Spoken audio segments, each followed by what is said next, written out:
¿Qué hay? Buenos días. Como ya me ha presentado Seresade, mi nombre es Pablo López. Soy el segundo jefe del Departamento de Ciberseguridad del Centro Criptológico Nacional.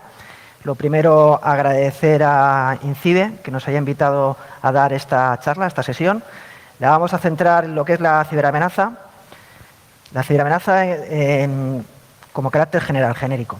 La información que vamos a proporcionar en la misma es lo que hemos dicho, información que se puede encontrar en Internet, no va a haber nada nuevo, pero sí lo nuevo, por decirlo de alguna manera, va a ser que está basado en nuestra experiencia, es decir, no vamos a indicar nada que no esté en Internet, pero sí vamos a refutar lo que hay en Internet porque nosotros mismos estamos viendo o estamos sufriendo lo que es la ciberamenaza. En primer lugar, pues presentarnos, ¿no? Nosotros somos el Centro Criptológico Nacional, pertenecemos al Centro Nacional de Inteligencia y tenemos una serie de funciones asignadas. Las vemos ahí, hay una serie de reales decretos, una serie de normas que nos hacen que seamos responsables de determinadas materias. En este caso, todo lo que es relacionado con la seguridad de las TIC y, sobre todo, desde el 2010 somos lo que es un CER gubernamental, ya por ley, de acuerdo con el Esquema Nacional de Seguridad, que regula lo que es la información no sensible en la administración, en el sector público, cómo tiene que ser custodiada, tratada, manejada, es decir, da una serie de requisitos de seguridad para que esa información que maneja nuestras administraciones haga de lo mejor posible. ¿Buscando el qué? Al final, lo que se busca es que si nuestra administración, nuestro sector público maneja la información de manera adecuada, pues al final el ciudadano, por ende, va a estar mucho más seguro, simplemente porque la interacción con la administración va a ser mucho más adecuada, mucho más segura. ¿De acuerdo? Tenemos una serie de retos, ahí están puestas las misiones. Nuestra función principal es dar servicio, tenemos vocación de servicio y estamos para servir al sector público en todo aquello que le podemos ayudar. Eso es el resumen de toda la presentación. Y nuestro afán es formar comunidad, porque nos hemos dado cuenta que luchando contra esta amenaza, la única manera de contrarrestarla es aunar esfuerzos. O sea, solos no vamos a ningún sitio. Entonces, en gran medida, nuestra eficiencia o nuestro valor añadido siempre está relacionado con nuestra capacidad de intercambiar información sensible sobre amenazas con otros responsables de seguridad de nuestro entorno o fuera de nuestro entorno. Simplemente ahí tienen unos números. El 13 y 14 de este mes hacemos ya nuestras 10º jornadas. Llevamos 10 años trabajando en esto. O sea, bueno, llevamos trabajando muchos más años, ¿no? Pero ya hablando como gestión de incidentes y de una manera ya mucho más dedicada con recursos asignados desde 2006. Ya con ese marco de referencia del Esquema Nacional de Seguridad desde 2010. A lo que vamos, cuando hablamos de 10 años, son 10 años de experiencia, que hemos ido aprendiendo, hemos ido viendo a qué nos estamos enfrentando y luchando contra esa amenaza que no es fácil ni es sencilla. O sea, realmente intentamos en la medida de lo posible asignar los recursos necesarios para contrarrestarla.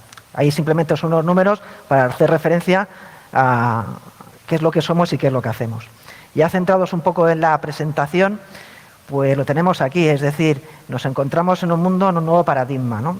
Si vemos esta presentación, que es una estadística que vamos a encontrar en cualquier sitio, de enero de este año, vemos que casi el 30% de la población mundial, en algunos casos, lo que son los estados occidentales o la sociedad occidental, pues hablamos de cerca del 50 o 60% de media, necesita o usa las redes sociales. Eso es decir, que la necesitamos, ¿no? O sea, el paradigma ha cambiado, ya no es un medio, ya es una necesidad, no es un servicio asociado, es algo de lo que dependemos, es decir, la dependencia ha cambiado. Por otro lado, vemos también que la tecnología también es dependiente de Internet, es decir, lo tenemos claro. Ahora, todos los ataques, como la semana pasada con el caso de la bomba de Mirai, etcétera, etcétera, los dispositivos, los IoTs, cada vez van a utilizar más la interconexión, son tecnologías que hacen que tengan que estar plenamente conectados y conectarse con el resto del mundo. Es decir, por un lado tenemos que la persona necesita relacionarse, hemos visto que un 30% de la población mundial ya lo es. Por otro lado, la tecnología también necesita interconectarse y relacionarse. Y por lo otro también es la persona. La persona de por sí, siempre hemos pensado que, bueno, cuando estoy en Internet, cuando navego, pues como soy una persona normal, que lo único que hago es buscar cosas, pues yo qué sé, pues entro a mi banco, veo mi periódico, cosas intrascendentales que no tienen importancia, pues no soy objetivo de ningún tipo para nadie, ¿no? Pues ese paradigma también ha cambiado. Simplemente por estar en Internet ya tenemos un valor. Ahí más o menos lo quiere reflejar, ¿no? Si tú no estás pagando por algo, tú eres el producto. Esto es como antiguamente, ¿no? ¿Quién me va a querer, no? Esto es como el correo electrónico de Alobio. O sea, a mí nadie me quiere, ¿no? O sea, no me puedo creer que yo esté y me estén dando cosas gratis, ¿no? Pues esto es un poco lo mismo. Es decir, si estoy en Internet, nada más que por estar en Internet, eso tiene un precio, ¿no? Es mi comportamiento, mis tendencias, eso se trata, eso se gestiona, eso tiene un valor, ¿no? El valor que tiene hoy en día Google, que tiene Facebook o que tiene WhatsApp. Realmente no es la información, sino todo lo que relaciona a las pautas de comportamiento, lo que se llama el click behavior, que tiene su peso, ¿no? Que tiene su valor. Y por último, las tecnologías. Por mucho que queramos hacer las tecnologías las más seguras posibles, apliquemos gestión de calidad en el software, controles, los que queramos, al final la tecnología siempre va a tener bugs, o sea, siempre va a tener problemas y siempre va a tener debilidades. Es decir, en este caso, bueno, a lo mejor esta estadística no está del todo muy para allá, porque el incremento, por ejemplo, que tenemos aquí en el 2015 fue fundamentalmente porque Hacking Team en su momento pues sacaban a la luz todas las vulnerabilidades de día cero que tenían. Eso lo que ha hecho ha sido aumentar, no exponencialmente, pero sí traer al mercado nuevas vulnerabilidades de día cero.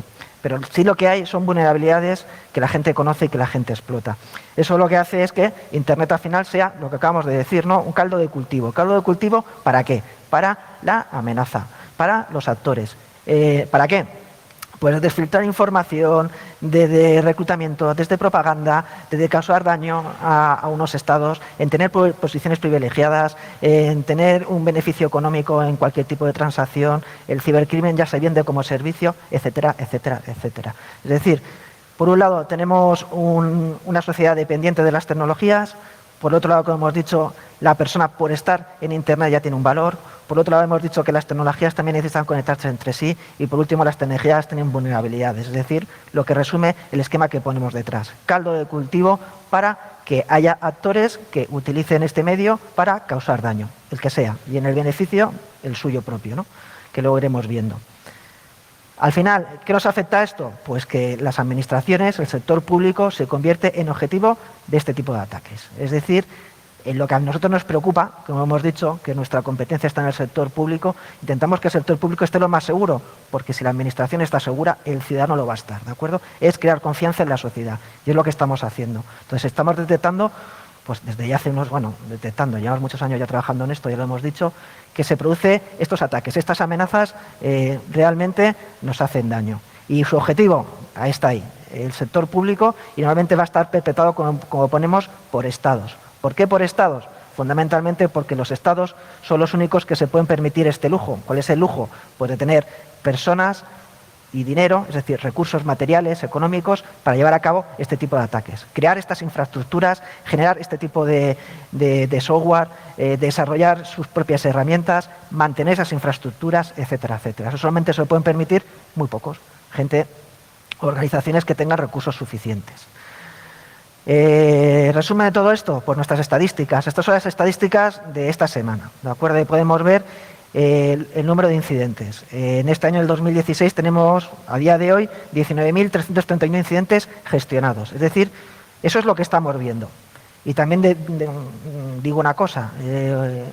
Cuando hablamos de 19.000 incidentes que hemos superado en 1.000 y pico los del año pasado, no quiere decir que esos incidentes son de peor calidad, sino todo lo contrario. Es decir, estamos detectando más incidentes y con más calidad. Cuando digo más calidad es porque las reglas que aplicamos en nuestras ondas, en nuestros IDS, las filtramos, las controlamos, las mejoramos. Intentamos reducir lo que son los falsos positivos, etcétera. Es decir, que aunque sigamos aprendiendo y sigamos mejorando en nuestra capacidad de detección, basada en nuestra inteligencia, nuestro big data, nuestra forma de tratar pues toda esta información que hemos dicho que es sensible y que intercambiamos para detectar esta amenaza, aún así siguen aumentando, ¿de acuerdo? Es decir, que realmente ese problema existe. Es para lo que sirve esta transparencia, ¿no? Para decir que la amenaza crece, que son 19.000, y de esos 19.000, como vemos, se ve ahí abajo, muy altos y críticos, son alrededor de 600, y de ellos críticos 43. Cuando ponemos críticos 43 nos referimos a ciberespionaje, es decir, hay un estado detrás de él y hay pruebas, evidencias de que se ha producido una exfiltración de información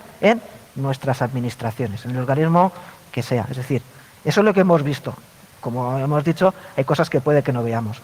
Pero eso sí que nos da un indicio de lo que nos estamos enfrentando, es decir, que realmente la ciberamenaza se lleva a cabo y realmente se concreta en nuestros organismos. El 10% que ponemos de otros es lo que insistimos. Nosotros, SAT-INET y SAT-SARA son sistemas de alerta temprana nuestros propios, pero cuando ponemos un 10% de otros, son un 10% de información que intercambiamos con otros organismos, ¿de acuerdo? Como hemos dicho, en nuestros entornos, pueden ser otros servicios, pueden ser otros organismos de seguridad, etcétera. Es decir, en el mundo, eso del walk-alone es imposible, y sobre todo en el tema de la ciberamenaza. Hay que compartir y hay que intercambiar información.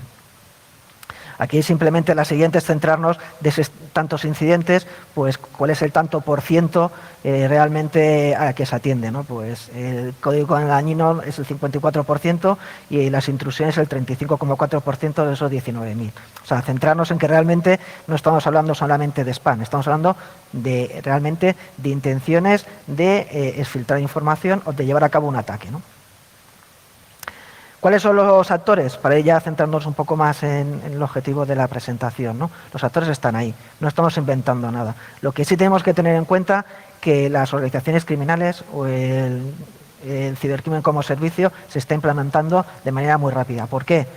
Porque esto te da pingües beneficios, es decir, merece la pena, es worthy hacer esto, ¿de acuerdo? Es decir, ya veremos que en el mercado negro nos podemos meter en la deep web, nos podemos entrar en Tor, hay portales donde realmente te venden lo que tú quieras, simplemente entras en el portal, te identificas, pagas con tus bitcoins correspondientes, está a 400 euros, 300 y pico, el bitcoin más o menos, ya sabemos que varía un poco la cotización y puedes encontrar realmente herramientas muy sencillas, con un cuadro de mando muy usable, que a cualquier persona le facilita el poder hacer cualquier tipo de ataque o perpetrar cualquier tipo de ataque. Y como siempre, lo que más nos preocupa son los estados, pero no por nada, simplemente por lo que hemos dicho anteriormente, porque son los que realmente pueden jugar en esta Champions, que tienen recursos suficientes para llevarlo a cabo.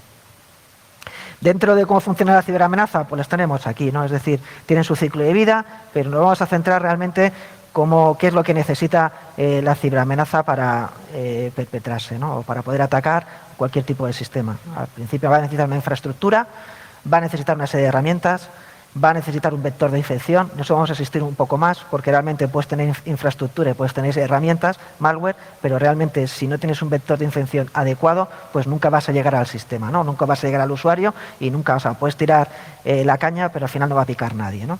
Y luego, por supuesto, una vez que lo tenemos infectado, necesitamos comunicaciones para propagarnos dentro del sistema, para hacer la filtración de información y lo que es más importante, la ciberamenaza actual, ¿no? Su capacidad de persistencia, o sea, de colonizar, quedarte y una vez que me he quedado de aquí no me muevo.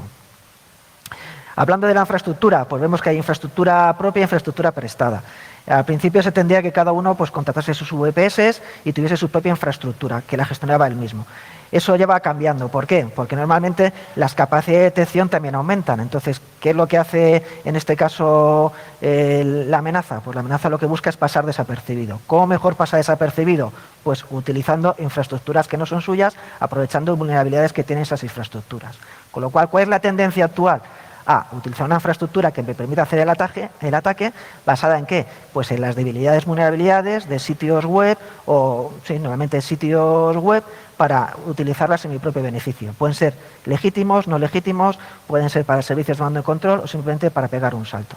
Pero la tendencia es esa, utilizar la infraestructura que está allá, aprovechar las debilidades que tiene para colocar yo mi código, mi software, mi web shell, para a partir de ahí pues utilizar un servidor de mando control, varios saltos, es decir, para anonimizar lo que es mi infraestructura, mi capacidad de ataque. Porque veremos que una de las características también fundamentales de la ciberamenaza es la dificultad en la atribución. Es decir, habrá muchos indicios, hay mucha inteligencia asociada que te indica a ti cuál puede ser el actor, cuál puede ser la atribución, o sea, cuál puede ser el que está detrás del ataque. Siempre van a ser indicios. Evidencias reales son muy difíciles. Nunca las vamos a tener porque siempre van a utilizar mecanismos que van a permitir siempre desde anonimizar la comunicación a intentar, como hemos dicho, pasar desapercibidos. Con lo cual, encontrar la evidencia siempre se va a basar pues, en que determinado código está hecho en tal idioma, en que las horas en que se ha generado ese código, las horas laborables pertenecen pues, a un uso horario determinado, etcétera, etcétera, ¿no? O, por ejemplo, si estamos haciendo un tipo de proyecto relacionado, yo qué sé, con un barco o una infraestructura ferroviaria, etcétera, pues puedo saber cuál es el que tiene interés en esa materia. Entonces, mis indicios siempre van a apuntar de ahí. Es decir, que la atribución siempre se va a basar en una serie de análisis, estudios de una inteligencia que hay que tener para poder atribuirlo. Pero realmente la evidencia como tal va a ser muy difícil encontrarla. Herramientas de todo tipo. ¿Las podemos desarrollar nosotros o para qué desarrollarlas nosotros? Aquí también interesa la economía del esfuerzo. Es decir, si puedo utilizar una infraestructura prestada, si puedo utilizar un malware comercial, y el malware comercial me sirve porque realmente el objetivo, la víctima, no aplica medidas de seguridad, ¿para qué me voy a complicar la vida? Pues utilizo lo que hay en el mercado, que me sirve y es útil. En ese caso, por ejemplo, lo que son la amenaza china es bastante inteligente en ese sentido. O sea, lo que hace es aplicar los recursos que, o sea, se alinea con la amenaza. Es decir, si la amenaza no tiene ningún tipo de seguridad o no presenta ningún tipo de salvaguarda, pues utilizo herramientas de andar por casa. Conforme vas poniendo más barreras, pues se va adaptando, pues generando pues software más adaptado o desarrollado para esa amenaza en cuestión o para esa salvaguarda en cuestión, ¿de acuerdo? Es decir, realmente las herramientas se van a adaptar muy mucho al medio, es decir, a la víctima. Veremos que lo primero que se hace en cualquier tipo de ataque es hacer un estudio previo, ¿de acuerdo? Se analiza a la víctima, todo el mundo se publica en las redes sociales, pues estudio las redes sociales, veo cuáles son las aficiones, veo cuál es su trabajo, es decir, obtengo un montón de información, porque como tenemos esa necesidad, lo hemos visto, un 30% necesita la necesidad de salir al mundo, de exponerse. Pues ese 30% al final es mucha exposición que hay ahí, que se utiliza sobre todo para analizar los vectores de infección y para hacer un ataque diseñado, adaptado a la víctima, ¿de acuerdo? Creo que le he dado sin querer. Bueno, ya hemos entrado en lo que es el vector de infección. Hay dos vectores de infección típicos que se utilizan. Uno es el spear phishing, que es el ataque dirigido, es un correo electrónico dirigido a la persona. Hemos estudiado a la persona, sabemos cuáles son sus aficiones, sabemos de qué pie cojea, sabemos si ahora mismo está interesado en comprar una moto o un coche, sabemos un montón de información que nos ayuda a nosotros a mandarle un correo y él lo determine como legítimo. Legítimo es decir, dentro de su ámbito de confianza, ¿de acuerdo? Entonces, para generar ese tipo de correo, aparte de que esté en perfecto castellano, perfecto inglés, en el perfecto idioma, con la perfecta sintaxis, etcétera, etcétera, lo importante es que toque una temática que genere confianza. Eso es el spear phishing. Se hace un ataque dirigido, un correo electrónico dirigido a la persona, para lo cual tengo que hacer un estudio previo. El estudio, al final, como hemos dicho, todo tipo de información nos es válida y la utilizamos. ¿Buscando qué? Lo que insistimos, buscando que para la víctima sea algo legítimo, algo que le genere confianza. Al final nos dicen, no des este enlace, no abras este PDF. En general las amenazas se centran sobre cualquier cosa, es decir, cuando te mandan un correo electrónico, la posibilidad de descargarte el bicho, el malware, ese dropper, puede ser a través de un enlace, puede estar metido en un PDF, puede ser en la macro de un Word, de un Excel o puede ser en un PowerPoint, ¿de acuerdo? Aquí tenemos, por ejemplo, un ejemplo de un APT, ¿no? El caso de Machete, que era en Iberoamérica.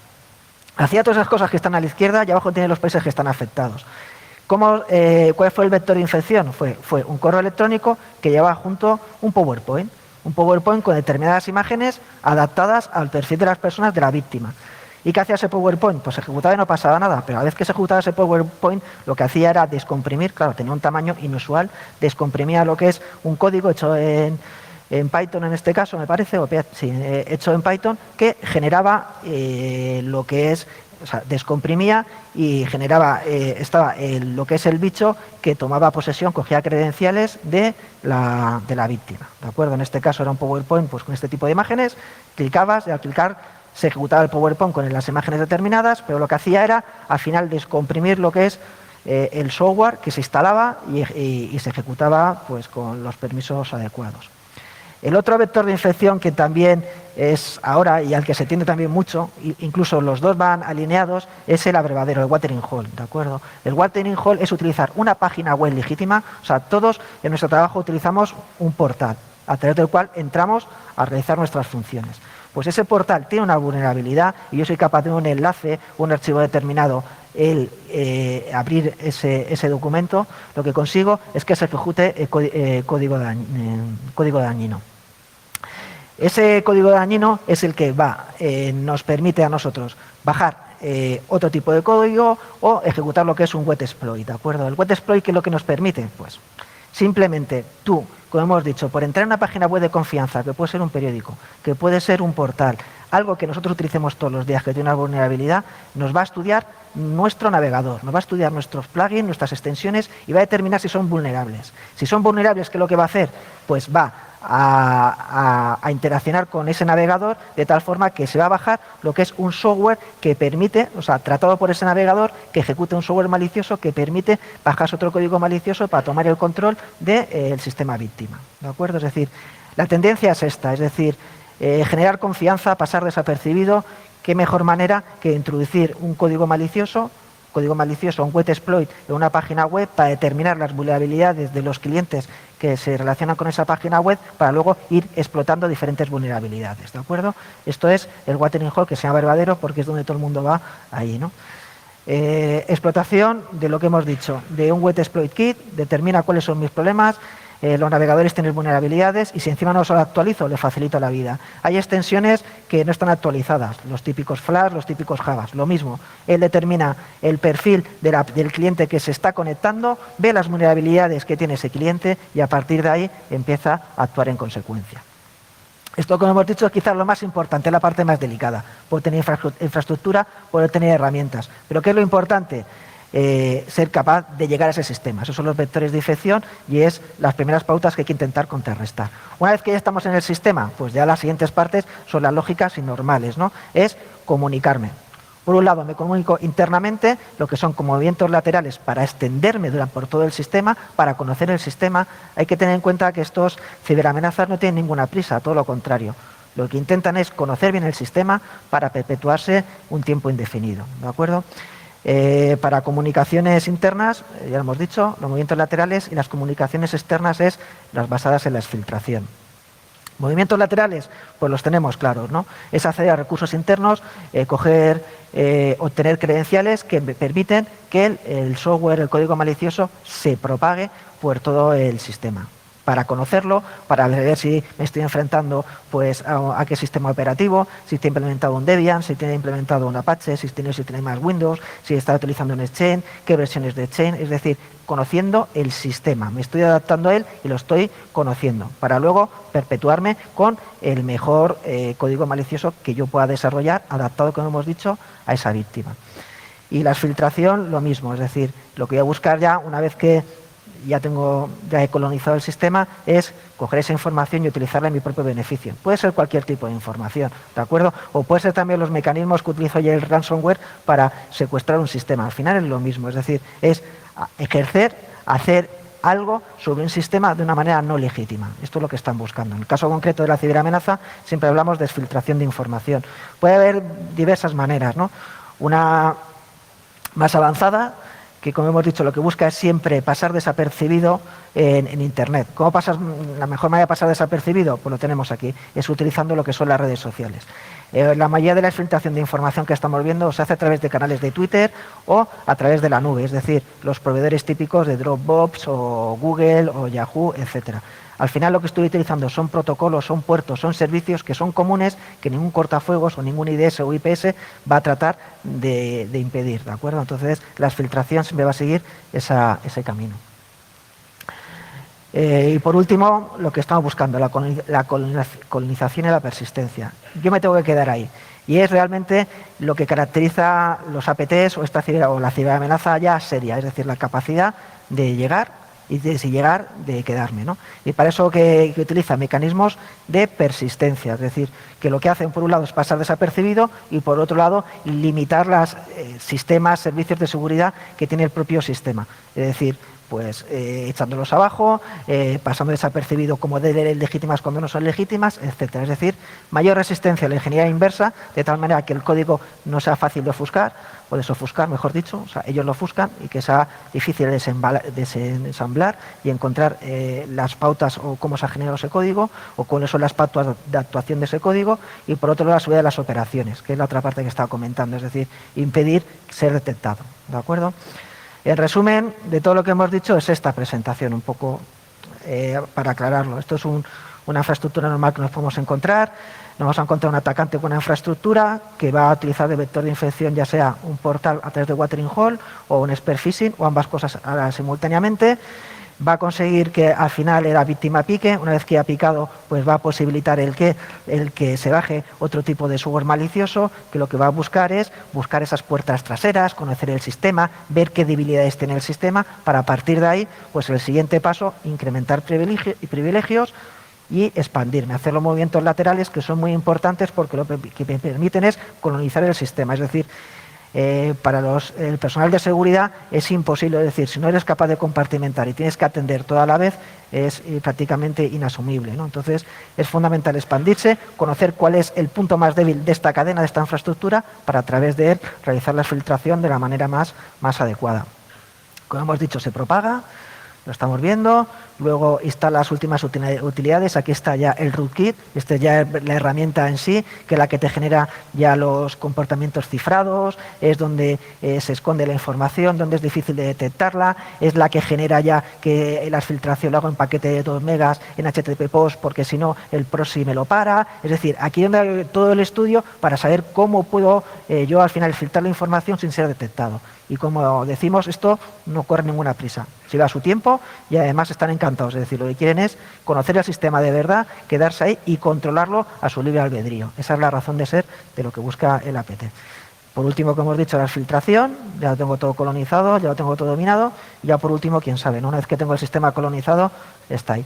Y además son muy perseverantes, ¿no? Y eso lo hemos notado. Podemos detectar una amenaza, podemos limpiar la amenaza, que dice limpiar el sistema, hacer unas contramedidas, y verás que a la semana, a los 15 días o al mes, te viene otra oleada. Y después de esa oleada, otra oleada. Es decir, no se conforman, son persistentes, insistentes y adaptados al medio. Es decir, si te cierro esta puerta, no te preocupes, que mañana te intentaré entrar por esta otra puerta. Y insisten, ¿de acuerdo? Y eso es el valor añadido que nosotros proporcionamos en estas charlas, es decir, en estas ponencias. No es algo que contamos, es algo que sufrimos y que vemos. Es decir, esa es nuestra realidad. Otra cosa a tener en cuenta de lo que estamos hablando, realmente para llevar a cabo una intrusión, normalmente en horas o días se consigue. El detectarla, ese es nuestro gran problema, ¿no? El detectarla nos lleva pues años, y el reaccionar, una vez que la hemos detectado, pues nos lleva meses. Es decir, y eso también nos está afectando a la ciberseguridad, en el sentido de que el paradigma estaba cambiando. Hace unos años hablamos del doctor no dejamos ningún servicio posible. ¿Por qué? Porque si no, podía tener debilidades, con lo cual me podían entrar en mi sistema. Siempre era no.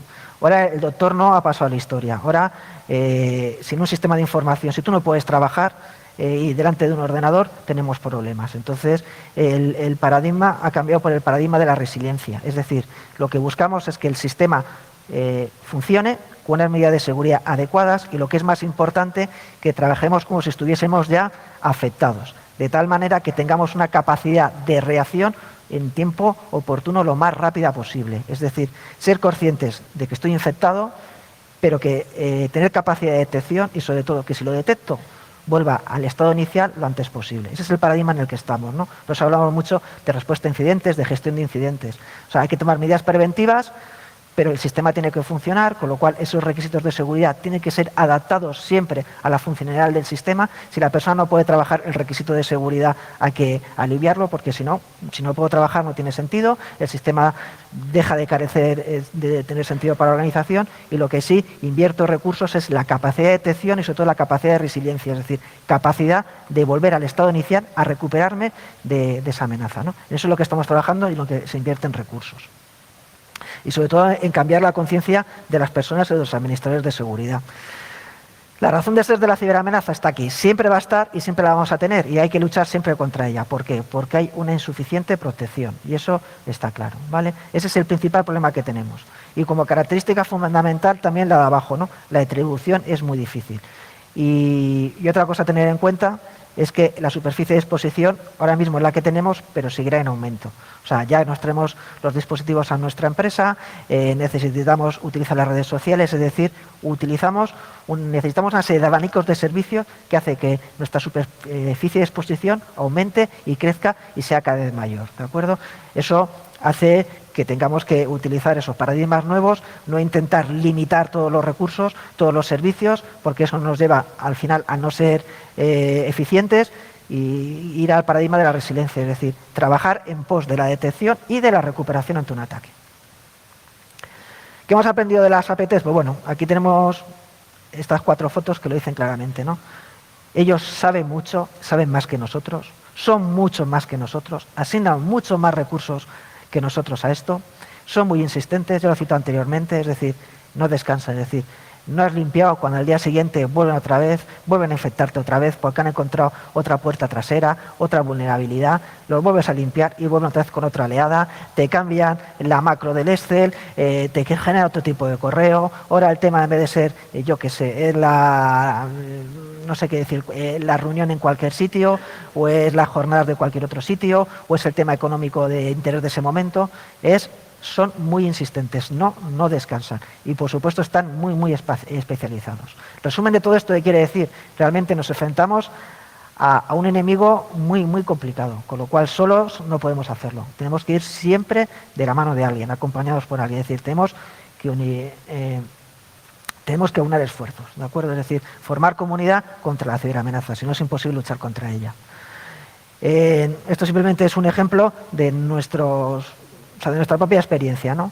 Ahí a lo que nos hemos enfrentado, lo que nos hemos encontrado, pues son amenazas de origen Rusia, de origen China, esto es lo que ha habido y cómo hemos tratado con nuestros informes asociados, ¿no? Pueden ser más, pueden ser menos, esto simplemente es que se sepa que realmente la ciberamenaza existe, no es algo que estamos hablando de ciencia ficción y la intentamos pues tratar de la mejor manera posible, ¿de acuerdo? No vemos todo, pero intentamos estar ahí y ir poquito a poco a vez aprendiendo, asignando más recursos y eso, o sea, creemos que el enemigo es un enemigo importante que hay que tratar de combatir de la mejor manera posible, con lo cual no paramos de aprender y de aprender. Aprender y compartir, porque si no, no vamos a ningún lado. Características generales de la APT, esto no es nada nuevo, lo sabemos. Estados, industrias, empresas, son ataques dirigidos, es decir, son cosas bien hechas contra el sector público y privado, ventajas políticas, económicas, sociales, etcétera. Características de la amenaza rusa puede ser esa, características de la amenaza china puede ser esta otra, basada en nuestra experiencia, que es la que conocemos, no porque ni sean mejores ni peores, es la que nos está afectando. O sea, aquí no somos de ningún color ni compramos ningún cromo, es lo que hay. Porque otros países, los hay, por supuesto, ¿de acuerdo? ¿Qué países? Todo el mundo. Al final, todo el mundo tiene capacidades hoy en día ofensivas. Y nosotros las que estamos viendo son las que detectamos. Unos las tienen ya y otros las están adquiriendo y las tendrán, ¿de acuerdo? Con lo cual estas listas las ponemos por ponerlas porque realmente hay que ser conscientes de la que amenaza existe y seguirá existiendo, ¿de acuerdo? Y cada vez más gente tendrá más capacidades. ¿Por qué? Porque nos movemos en otro nuevo paradigma, en otro nuevo ciberespacio, en una nueva ciberguerra, en un nuevo contexto, ¿no? Esta presentación es relativa a la amenaza china, simplemente decir que, sobre todo en el último año, se ha visto un decrecimiento de las campañas. Hasta hace poco, no sé muy bien, pero al principio creo que habla de 2015, principios de 2015, hablamos de hasta 60 o 70 campañas simultáneas. Eso ha ido decreciendo, sobre todo a finales del año pasado. No sabemos si por acuerdos de no agresión que han podido firmar pues, con otros países, porque realmente se han estado reorganizando, como es la nueva ley de ciberseguridad que tienen, realmente porque están siendo menos eficientes, eso no lo creemos. Realmente yo creo que es un poco de todo, ¿no? Lo que viene ahí, ¿no? Más seguridad de las operaciones, se reorganizan, más intereses de otros países, no actor dominante. Realmente ha habido un punto de inflexión y eso sí que lo hemos notado, ¿de acuerdo? Lo mismo es que han avanzado tanto que ya ni los detectamos, podría ser también, ¿no? Pero está en un término medio. Lo que sí es verdad que la capacidad de acción, esa insistencia, que antes metía mucho ruido este tipo de amenaza, ha pasado un poco a la historia. Ahora cada vez son mucho más, se restringen a eso, a los ataques justos y necesarios. Hay nuevas ciberamenazas que estamos detectando. La iraní, pues ahí está también, que hay que tener en cuenta.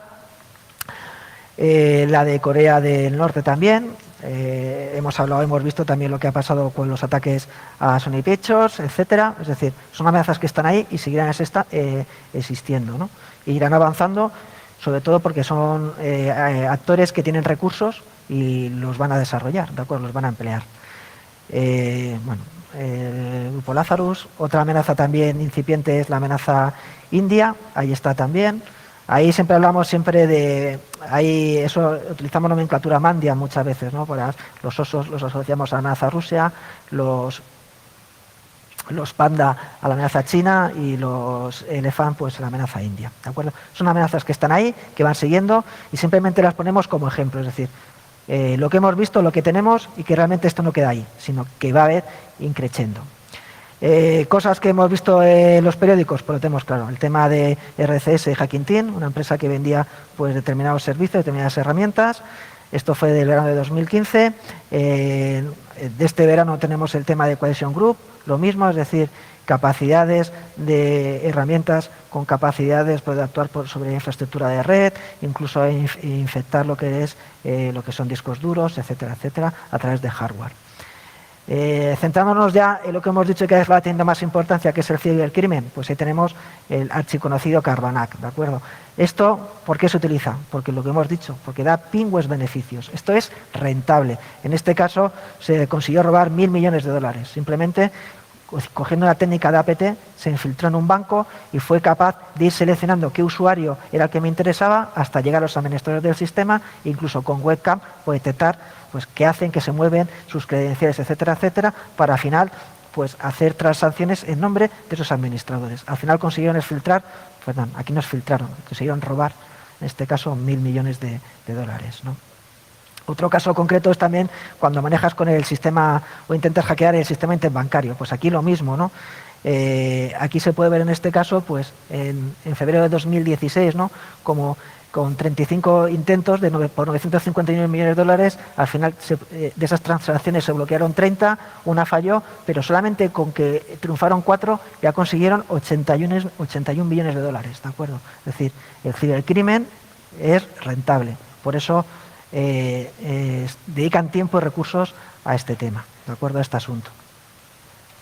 Lo que hemos comentado anteriormente, existen ya portales en Internet en el cual por $7 consigues ya, no es que consigas una herramienta, es que consigues ya lo que es un servidor ya hackeado con tu vulnerabilidad, con tu sistema de mando y control, es decir, ya prácticamente lo que es llave en mano de ciberamenaza. Es todo para ti, ¿de acuerdo? Aquí vemos incluso cómo van renovando los servidores, es la gráfica de abajo, es decir, en rojo son servidores, la gráfica es la cantidad de servidores que te ofrecen y en rojo la capacidad de renovarlos, es decir, que prácticamente de mes a mes los van renovando y van ofreciendo eso, pues un número de casi 80.000, 70 y pico mil servidores vulnerables que ellos han detectado y que te dan todo para que puedas acceder a ellos y los puedes utilizar para lo que quieras, servidores de mando control, para lo que quieras. Esto es lo que el cuadro de mandos típico de este tipo de servicios en el cual puedes entrar y utilizarlo para tu propio beneficio.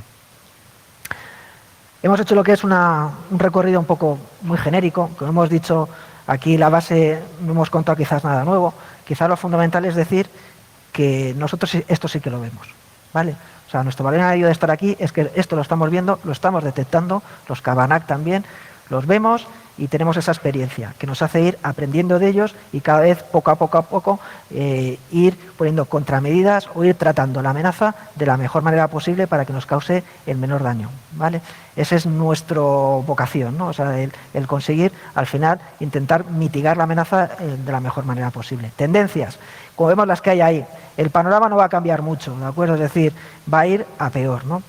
Aquí simplemente he puesto una transparencia relacionada con el ciberyihadismo, porque últimamente está como muy de moda, es decir, también se utiliza, aquí también hay un mercadeo por parte de las empresas de seguridad, es decir, en el sentido de crear esa sensación de falta de seguridad para ofrecer unos servicios y ofrecer unos servicios a unos precios también increíbles, ¿no? Entonces a veces se puede generar un miedo innecesario. Nuestra experiencia sobre el ciberyihadismo es que lo estamos siguiendo, puede que el día de mañana tenga esa importancia, pero a día de hoy no tenemos evidencias de que tengan capacidad de poder ser realmente una amenaza, entendiendo el ciberyihadismo como como ciberterrorismo, ¿no? Como una especie, como una de las patas del ciberterrorismo, en este sentido centrado en divulgar lo que es la yihad, ¿vale?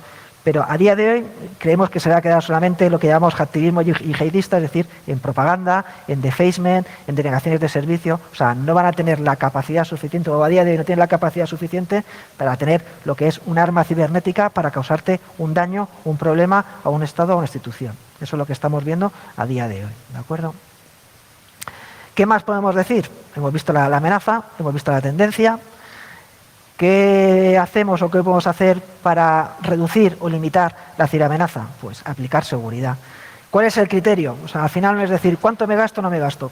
Es pasar el mundo físico al mundo virtual. O sea, hoy en día, incluso con esta tarjeta, tienes que pasar 20 controles, tienes que poner la huella, tienes que poner 20 pins para entrar en el banco, para entrar en cualquier lado, en nuestro propio organismo. Tienes que pasar un montón de filtros de seguridad. En el mundo físico lo tenemos asumido. ¿Cuál es el problema? Que en el mundo virtual no. Es decir, yo cuando me pongo delante del ordenador no tengo asumido que tengo que utilizar las mismas medidas que utilizo en el mundo físico, es decir, igual que tengo alarmas, que tengo volumétricos, detectores de intrusos, todas esas cosas que yo tengo, tenerlo también en el mundo virtual. Es decir, que yo cada vez que me coloque delante de un ordenador siga unos procedimientos de seguridad. Eso es lo que nos queda por hacer. Si somos capaces de trasladar el mundo físico o la seguridad que tenemos asumida en el mundo físico en cuanto a inversiones, recursos, etcétera, al mundo virtual, ya habremos conseguido bastante, ¿de acuerdo? O sea, es el reto, uno de los retos que tenemos actualmente, ¿no?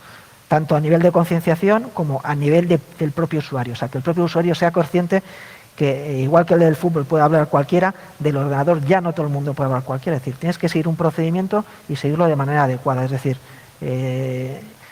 seguir esa actuación, o sea, tener una pauta de adaptación en el ordenador que hace que tu navegación o que tu uso del mismo sea seguro. ¿Qué más tenemos? Pues esto, redundando un poco en lo mismo, una estadística, es decir, cuando le preguntas a los responsables de seguridad cuáles son los problemas que detectan en sus propias organizaciones, ¿qué problemas tienen, no? Pues el fundamental es que no tenemos a personal de seguridad experto o suficiente personal experto en seguridad, en materia de seguridad. Esa es la principal carencia. Para ser capaz de aplicar seguridad tienes que conocer muchas tecnologías, tienes que saber aplicarlas y implica un conocimiento y una actualización de día a día que realmente exige un personal muy, muy cualificado. Y realmente el 37% del personal entrevistado decía que realmente el problema que tiene no hablaba de presupuesto, hablaba de tener personal de seguridad en que pueda recaer esa responsabilidad de aplicar medidas, ¿no? Otra cosa era que indicaban era el compromiso de la alta dirección. La alta dirección realmente hasta que no tiene un problema el tema no va con ellos. Entonces cada vez más, y nosotros en concreto, nuestro organismo, cada vez damos muchas más charlas de concienciación, buscando el qué, que la alta dirección sea consciente de que tiene un problema y que tiene que poner remedio a ese problema. Aunque ahora mismo no le haya afectado a los beneficios, ¿no? A la cuenta de resultados no le ha afectado, pero le puede afectar. Toma medidas. Y normalmente estas medidas de concienciación que se hace con la alta dirección no es llevarles a darles una charla de 5 horas, una jornada, no. Es cogerlos media hora, de hacerle 2 demos de los problemas que hay y decirle realmente el daño que te puede causar eso, pero que lo vea, que lo palpe, ¿no? Y realmente cuando hacemos esas sesiones de concienciación, la dirección sale mucho más concienciada que luego directamente habla con su grupo de directivos y aplica medidas o asigna recursos para luchar contra esta amenaza. Y lo último es la falta de integración de la ciberseguridad en el desarrollo de los proyectos, ¿vale? Es decir, se ha notado que cuando se desarrolla el proyecto, pues a lo mejor se aplica al final del ciclo de vida, no. Cuando se desarrolla cualquier tipo de proyecto, cualquier tipo de programa, sistema, servicio, hay que pensar en la ciberseguridad desde el primer momento, se aplica a todo el ciclo de vida, ¿vale? Más cosas, pues esto es lo que hemos dicho al principio, ¿no? Para nosotros es fundamental intercambiar. Si no intercambiamos, no conseguimos contrarrestar la amenaza. O sea, lo de que ponemos aquí intercambiar igual a confianza es real. Es otra cosa de lo que os decimos, es decir, valor añadido de estar aquí, de lo que decimos es porque lo vemos y nos afecta directamente en nuestras propias carnes, ¿no? Y la manera de remediarlo también la decimos, compartiendo, intercambiando, y se hace. ¿Cómo se hace? También hay que tener muchas pautas, hay que tener, no se puede hacer de cualquier manera. Cuando hablamos que intercambiar, no intercambiamos cualquier tipo de información, hablamos de información sensible, o sea, hablamos de indicadores de compromiso, de reglas Yara, de muestras, de patrones, es decir, de una información que si accediera a ella lo que es la amenaza, el atacante, pues al final sabríamos qué contramedidas estamos aplicando o sabrían qué sabemos de ellos. Con lo cual, cuando hablamos de intercambiar información, siempre hablamos de intercambiar de una manera segura y adecuada, de tal manera que se salvaguarda la sensibilidad de esa información. Con lo cual, son clubs privados, son grupos reducidos, donde realmente puedes hablar con la libertad suficiente y tienes la confianza de poder intercambiar esta información porque va a ser tratada adecuadamente. A la vez que tú, cosas que tú has manejado, que tú has visto, que has hecho una ingeniería inversa, que tienes tus forenses, que tienes un patrón, que tienes un informe, que has sacado unos SOCs, unas reglas Yara sobre esa amenaza y se la das, como al final generas confianza, el otro organismo, el otro ente, el otro lo que sea, hace lo mismo contigo. Cuando ellos detectan algo, te lo dan en el mismo sentido. Entonces, vemos que como los recursos que tenemos todos son limitados, o implementamos este tipo de colaboración, este tipo de intercambio, o no vamos a ningún sitio. Y de hecho, lo hacemos. O sea, eso hay que ser consciente de que lo hacemos en nuestro día a día. Por último, pues nuestras conclusiones, ¿no? Las tenemos ahí, es un poco lo que hemos hablado. O sea, al final, la ciberamenaza está presente, nos afecta, os hemos puesto ahí 600 incidentes, de ellos hablamos de unos 50 críticos, o 43 en este caso, a día de esta semana, porque todas las semanas hacemos un informe para la vicepresidenta del Gobierno donde le decimos realmente cómo está el tema, o sea, para que tenga un termómetro realmente cómo está la ciberamenaza. 43 son críticos, eso quiere decir que realmente tenemos pruebas o evidencias de que ha habido filtración de información. Es decir, el problema existe y hay que mitigarlo. ¿Cómo lo podemos mitigar? Con dos cosas, lo resumo fundamentalmente. Con la concienciación de la alta dirección y del usuario, como he dicho anteriormente, un poco para seguir lo que nos decía la estadística anterior, y compartiendo, es decir, generando confianza con nuestros propios partners, es la única manera, ¿de acuerdo? Ahí tenéis un resumen de toda la presentación, incremento constante en número, sofisticación y complejidad. El ciberespionaje ya ataca a lo que es el sector público, a nuestras administraciones y las empresas. Nuestra misión es que las empresas y el sector público esté lo más seguro posible, porque vuelvo a insistir, si ellos están seguros, el ciudadano de a pie va a estar seguro, ¿de acuerdo? Y nuestra economía va a estar segura. Entonces, de ahí que sea un objetivo nuestro el intentar que tanto las administraciones como las empresas con intereses estratégicos realmente estén protegidas adecuadamente o tengan sistemas de detección, sistemas de alerta temprana, se les proporcionen servicios adecuados para que estén al día a la hora de contrarrestar la amenaza. Ofrecemos auditorías web, generamos informes de código dañino, tenemos un plan de formación para la administración, hacemos formaciones ad hoc, es decir, tenemos mucha experiencia con nuestros equipos de ingeniería inversa, de análisis forense, eso es nuestro valor añadido, es decir, 10 años de experiencia peleándonos con estas cosas, luchando ya.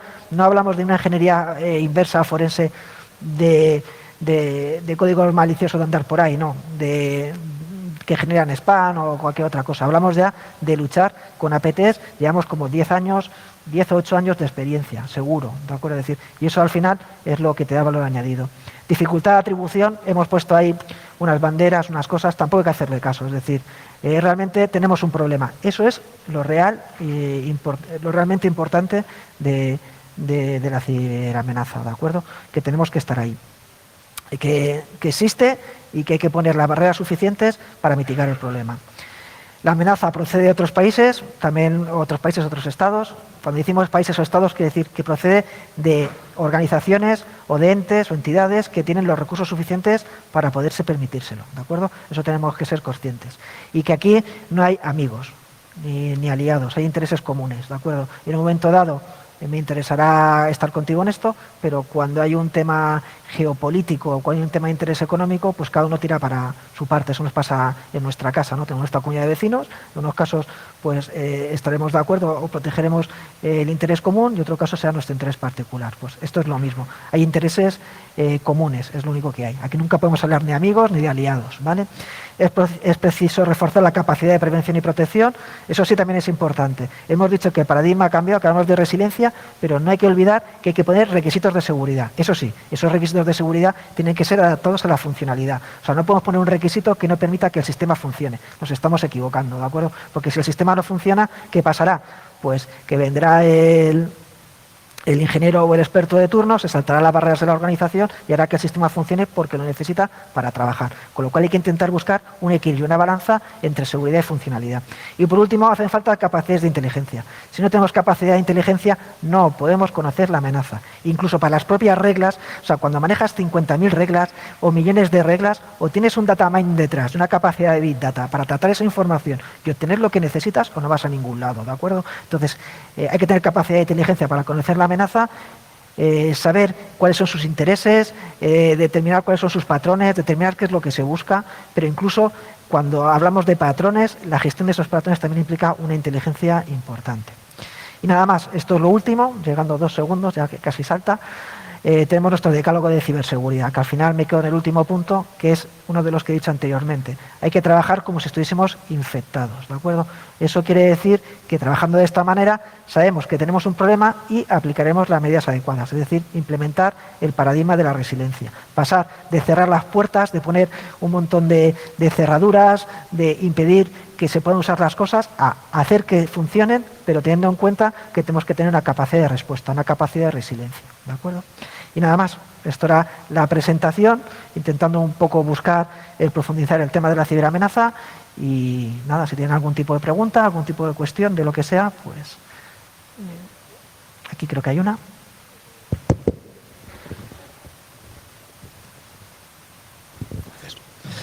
Buenas, quería saber, antes ha puesto un gráfico con las amenazas de este año, 19.000 sí, más o menos. ¿Hay alguna estimación del margen de error? ¿Se sabe si hay una gran cantidad que no se detecta? ¿Hay algún mecanismo para saberlo? Ese margen no lo tenemos, pero que somos conscientes que hay cosas que no detectamos, sí.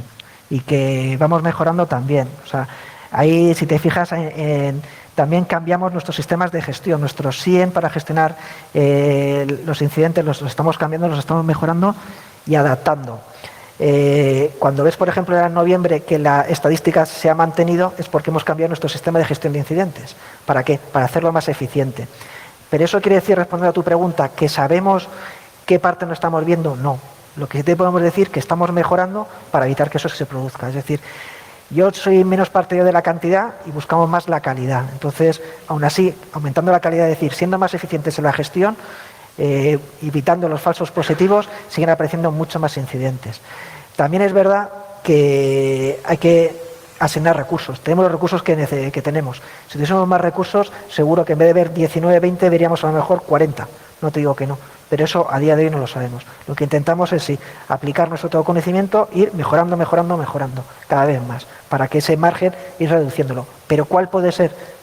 Yo no tengo ni idea, no te puedo contestar. Gracias.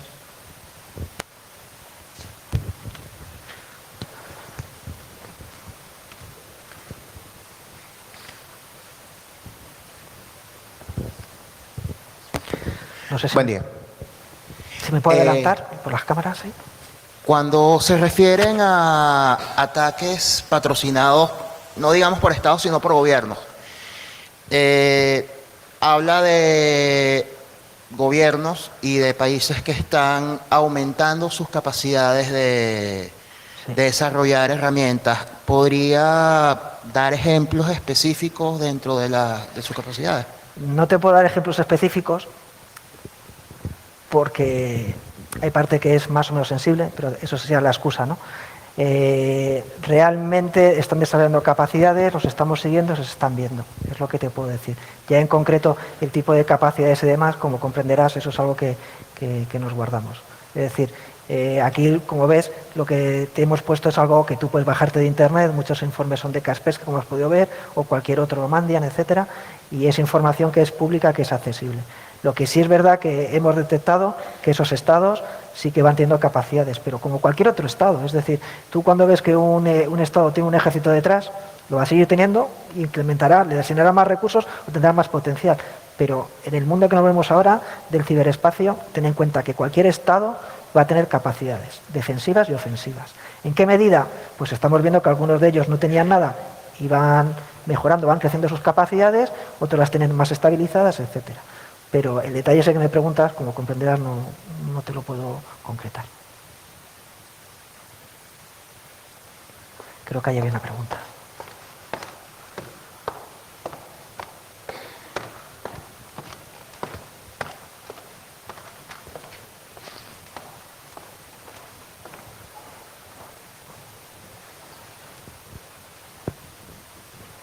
Mi pregunta va encaminada a cómo de viable es realmente la cooperación internacional, teniendo en cuenta que esto lleva a un conflicto de intereses total con la ciberinteligencia, en el sentido de que ciertos estados no van a querer proporcionar la información a otros estados, como veíamos por el desarrollo de las cibercapacidades y las propias amenazas que unos estados son para otros estados. Pues yo te digo que se hace, claro que se hace. Cuando tú tienes un problema, o sea, esto es como todo, es como tú en tu propia vida. Cuando tienes una enfermedad y tienes algo, ya verás cómo haces todo lo posible para solucionarlo. Y entonces hay estados que tienen problemas y nos ayudamos, claro que nos ayudamos. ¿Existen mecanismos? Claro que existen. Yo te digo que existen, los hay y se hacen. Es que, no sé, no te puedo concretar más. Te digo que sí existen porque nosotros participamos, intercambiamos y lo hacemos y nos ayudamos. Cuando tenemos cualquier tipo de problema, como tú dices, esto no lo llevamos haciendo desde hace 1000 años, ¿no? Estamos cada vez mejorando, llevamos unos años y sí que tenemos esos clubs privados en el cual, llámale organismos, países o estados que podemos tener el mismo tipo de problema, que tienen los mismos recursos que tenemos nosotros, nos tenemos que ayudar, no podemos, es decir, y se hace. Yo te digo, vamos, quédate con eso, que no te estoy diciendo ninguna falacia, realmente se hace. Y existen los mecanismos, de verdad. Lo que pasa es que hay que generar confianza, y esa confianza pues cuesta, pero sí existe, te lo confirmo y vamos. Es parte de nuestro trabajo eso. Creo que aquí hay una pregunta.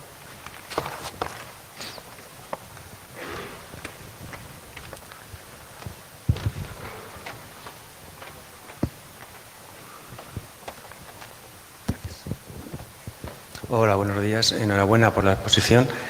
Yo sé que a nivel europeo existe ya una directiva de reciente aprobación que está gestionando todo lo que es colaboración entre los Estados miembros en orden a la comunicación de incidentes y relación entre los distintos CSIR y tal.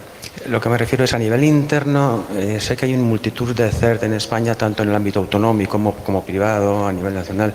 ¿Existe algún tipo de coordinación entre estos equipos de respuesta? Sí, estamos en ello. No incido en ese tema.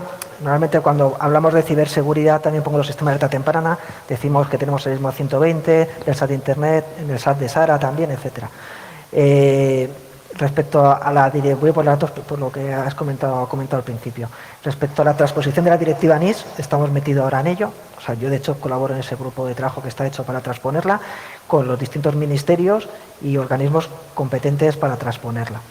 En esa directiva, yo creo que una de las cosas o los beneficios que podemos aprovechar, como tú bien dices, es que estoy totalmente de acuerdo con lo que has expuesto, ¿no? Es decir, nos puede permitir que esa coordinación o esos distintos actores competentes dentro a nivel interno, pues utilicemos esta directiva para definitivamente marcar nuestros requisitos, nuestras competencias y los mecanismos de coordinación. Estamos en ello. Para responder un poco a lo que has introducido. Estamos ahora mismo, de hecho, desarrollando eso y además te digo más. Antes de final de año tenemos que terminar autoridades competentes, punto de control, punto de contacto único, todas estas cosas que marca la directiva NIS. Respecto a la coordinación, claro que tenemos coordinación. En principio, nosotros hemos dicho que tenemos vocación de servicio. Tenemos que exigir a las administraciones que sean más seguras, pero las administraciones tienen los recursos que tienen. Entonces, lo que hacemos nosotros es darle esos servicios. Entonces, Desde hacerte auditoría web, ofrecerte todos los servicios que tenemos nosotros a través de nuestro portal, darte sistema de alerta temprana, con lo cual yo creo que ahora mismo de las 19 comunidades, bueno, de las 2 ciudades, ahí tenemos 15 ya implementadas nuestros equipos de alerta temprana. Solamente hay 3 comunidades autónomas, que es la Unidad Catalana, la Valenciana y la Junta de Andalucía, que tienen sus propios CER propios. ¿Qué hacemos con ellos? Intercambiar. Ahora mismo tenemos una herramienta que es Lucía, que es de intercambio de incidentes, la de ticketing, que las estamos federando. ¿Eso qué nos permite? Pues coordinación de los incidentes que nosotros vemos y lo que ellos ven entre los dos. Es decir, yo no me meto en tu CER, pero sí que comparto los incidentes que tú tienes. Y eso con la Junta de Andalucía está implementado ya, estamos federados, con la Comunidad Valenciana estaremos en breve y en Cataluña el otro día había un correo y estaremos en ello. Es decir, tenemos contactos con todos los CER, tanto en nuestros ámbitos de competencia. Ahí estamos. Y respecto a otras competencias, estoy hablando del sector público, pues como puede ser el CERSI, como puede ser el INCIBE, como puede ser el Mando Conjunto de Ciberdefensa, pues estamos con la directiva NIS a ver si llegamos a algo concreto para el tema de, sobre todo con el CERSI, con el CNPIC y INCIBE, y el tema del Mando Conjunto, pues cada uno con las competencias que están muy claras, muy marcadas. ¿Vale? Gracias. A lo mejor me he extendido mucho, pero no sé si te he respondido. Muchísimas gracias, Pablo. Tenemos que seguir con el programa. Fuerte aplauso para él. Gracias.